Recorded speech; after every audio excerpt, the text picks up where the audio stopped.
are enjoying your day, and thank you so much, my ring came off, for being here today. So in today's video, we're going to be discussing self-love time and what I like to do whenever I'm feeling down and what you guys can do to lift yourself up.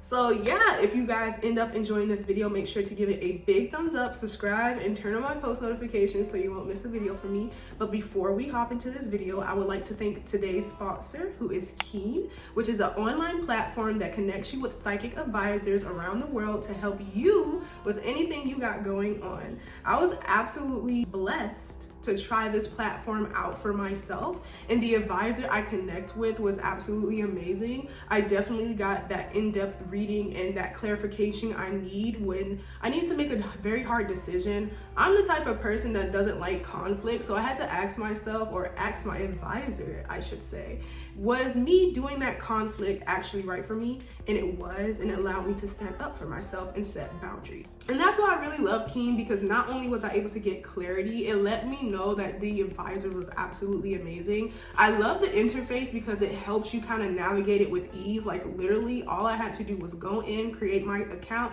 find my psychic advisor, get my reading, and I was done. And I did all of that within 20 minutes because it was super easy to navigate. So if you're having trouble with anything like that, I highly recommend that you go to this platform, Keen, and check out this offer that they have where you can get the first 10 minutes of your reading for $1.99. I highly recommend them to you guys. Let me know if you enjoy the platform and if you like your advisor. So yeah, thank you Keen so much for sponsoring this video, and make sure you check the description box and the screen in order to receive that $1.99 off your first 10 minutes. Let's finally hop into this video. So like this video has been in the making for like a couple of weeks now. Like I already like recorded the B-roll, because it's B-roll now. I didn't record enough to make it its entire video, so I decided to make it a sit down video for you guys and explain in depth why I do what I do. So the first thing I do in order to make sure that I'm feeling good, because oftentimes we go throughout the day and we take on a lot of people's energy, we take on a lot of people's beliefs and projections, especially if you don't have that wall of protection, that veil of protection around yourself. And so what you need to do is make sure you're cleansed and that you're tapped in. And the way I like to do this is by doing my spiritual practice and connecting with my ancestors. Now, when I do my spiritual practice, I like to make sure that I am cleansing myself with some type of cleansing ritual, whether it be smoke cleansing, whether I be using my shower water, whether it be an egg cleanse or a limpa, or whether it be like putting up like an energetic veil or using my energy to cleanse myself, because you can use your energy to cleanse yourself if you don't have physical tools to help you. Everyone should have water, so that should be a little bit easier for you to do. But if you want to tap into like learning more about your energy and how you can use it to the best of your abilities, try using your energy to cleanse yourself. Sometimes I like to use my energy to cleanse my tarot decks, or like to cleanse anything that I have. And the way I like to do this is like, I'm not going to show you guys now, but I'm just going to demonstrate it. Like I'll put, say for instance, my makeup in my hand, and then I'll cover it. And as I'm doing this, I pour in the energy from me into it. And I make sure I cover it, and I imagine this like white veil around it. And then sometimes I even imagine like whiteness bursting forth from it to cleanse this. And it's really great to cleanse like anything you want to do, especially if you don't feel like pulling out anything. So try that, and hopefully that helps. When you have your spiritual practice, of course it's super easy to tap into it when you don't need it, or you're feeling really great. But your spiritual practice is also there, especially for you to tap into when you're not feeling your best.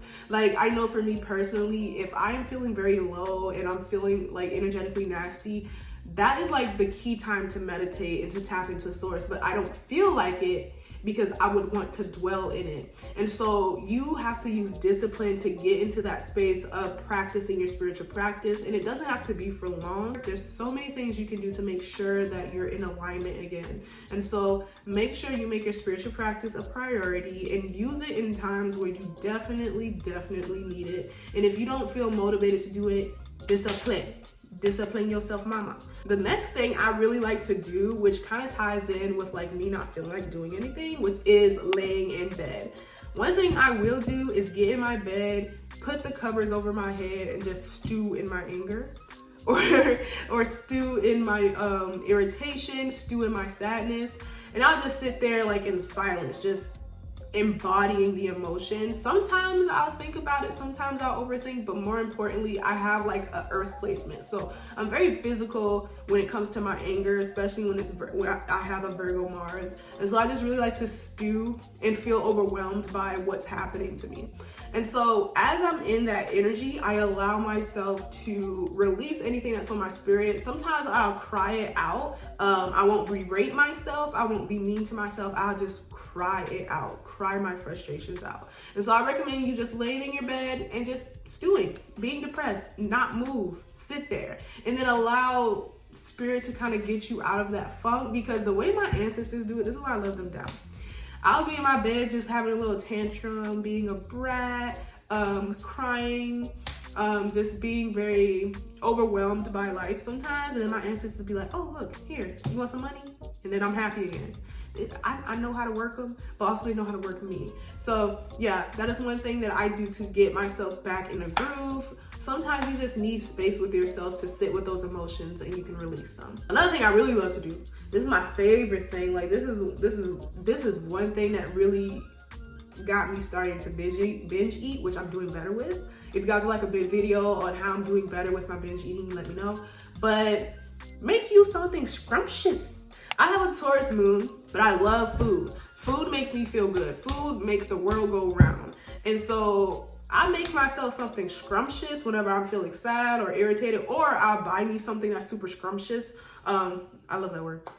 But it's worth it. I feel a little bit better in that moment. I feel really great, especially if you're cooking for yourself. That's going to really get you in the mood and going to lift your spirit. So try to make yourself something scrumptious, or make yourself some comfort food, because that's going to comfort you, make you feel better. Oh, another thing I really love to do is Pinterest scroll, reading novels and manga, and watching my favorite TV shows. So one thing I really love to do is scroll through Pinterest, because one, it helps me visualize my dream life. Two, Pinterest is just amazing and awesome.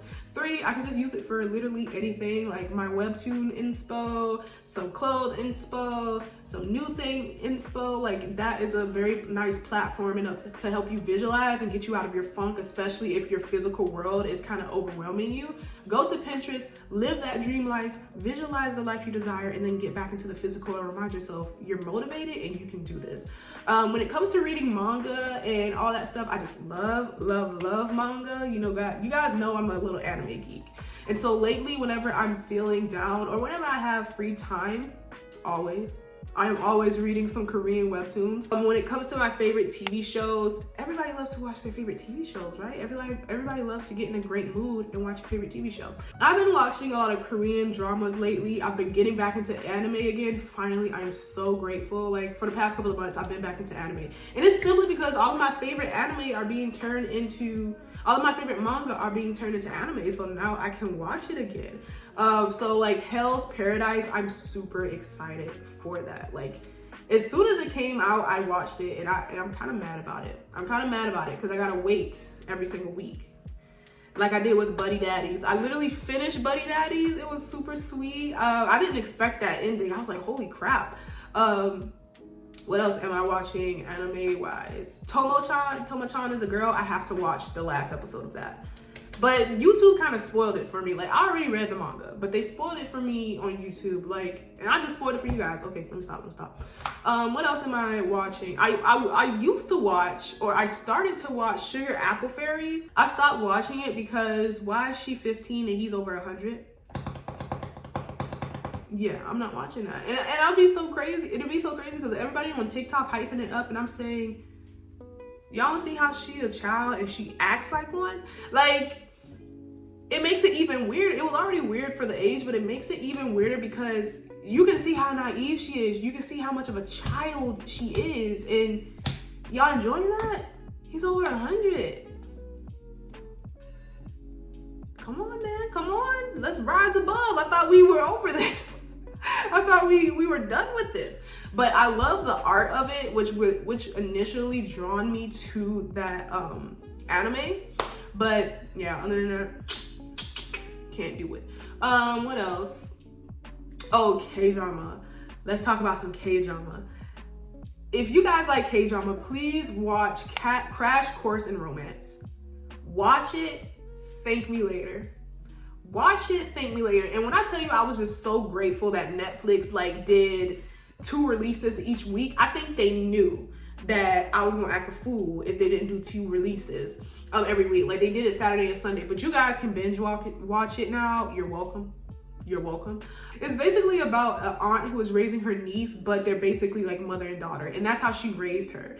And she's falling in love with this tutor of hers, and it's just really, really, really cute. Just watch it. You're gonna love it. But yeah, that's what I like to do in order to kind of get myself in a better mood and to just, you know, get my mind off of things if I'm overthinking too much. Doing those things really help you remain present if you're not trying to meditate or anything like that.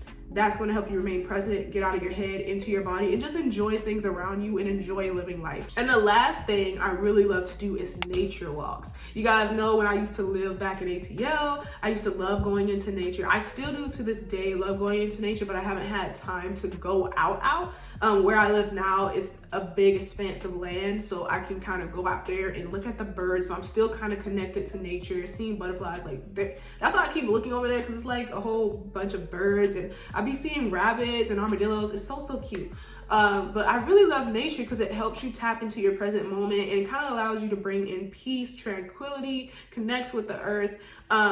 It's just really great to get out of your head into your body, and to also get away from your phone or anything that kind of instill anxiety within you. So I highly recommend you go out into nature. I am a nature girly, but I don't like the bugs in nature. But walk into nature, have fun, enjoy it, and you're going to see how much you're tapped into yourself again, and how much you are going to be able to love yourself more, because that is an act of self-love, allowing yourself to get away from everything that is stressing you out and bothering you, and tapping into source, tapping into your inner world. So yeah, that's pretty much it for this video. I really hope this gave you some ideas to tap into self-love whenever you need to, and to honor those times where you're feeling a little bit low. Because here's the thing, having low vibrational emotions or feeling low vibrational emotions is never a bad thing. It's actually giving you a warning sign that something is off and you need to start working on it or fixing it to get back into alignment. It lets you know what is no longer serving you, what no longer needs to be in your space, in your area, because they can't do that to you. And it allows you to give the chance to express emotions other than your high vibrational emotions without love down. So yeah, never feel bad for feeling bad. Okay. Oh, and by the way, I'm doing an intention setting circle tomorrow, which is Thursday at 8 p.m. Eastern Standard Time over on Patreon. In that workshop, not only are we going to do a guided meditation, but we're also going to intention set together, some manifest our desires together. And I'm also going to teach you guys how to remain present and actually believe that you're going to achieve what you desire. I also have this layout that you guys are going to do to make it easier for you guys, because I feel like one of the main reasons why manifesting can be a little bit tough for people is because they don't have a certain format they can do it in that is super easy and doesn't like have you in this place of overthinking or overwhelm you. So I'm going to help you guys do that in our intention setting circle tomorrow under the full moon in Libra. I think that's going to be really fun to do. Yeah, if you guys want to check that out, go over to my Patreon. I also have the Libra full moon forecast up for all the signs, so go to my Twitter to check that out. I'll see my little angel fairies next time, and thank you so much for being here. Bye, my loves.